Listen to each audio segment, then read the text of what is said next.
Telangana rising vision లో భాగంగా 2047 నాటికి రాష్ట్రాన్ని 3 ట్రిలియన్ ఆర్థిక వ్యవస్థగా మార్చే లక్ష్యంలో ప్రభుత్వం అడుగులు వేస్తుంది. అందులో భాగంగా వినోదం, పర్యాటకం రంగాల్లో పెట్టుబడులను ఆకర్షిస్తుంది. డిసెంబర్ 8, 9 తేదీల్లో భారత్ ఫ్యూచర్ సిటీలో జరగబోయే తెలంగాణ రైజింగ్ గ్లోబల్ సమ్మిట్ కు దేశ విదేశాల నుండి భారీ స్పందన లభిస్తోంది.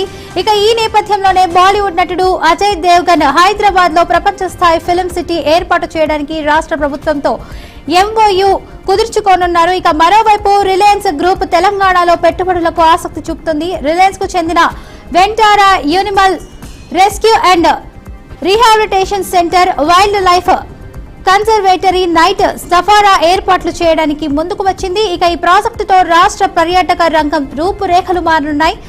Full link F&B holdings company 3,000 కోట్లతో ఫ్యూచర్ సిటీలో 3 హోటళ్లు నిర్మించేందుకు ఒప్పందం చేసుకున్నారు. ఇక ఈ కీలక ఒప్పందాలపై ఈ గ్లోబల్ సదస్సులో సంతకాలు కానున్నాయి.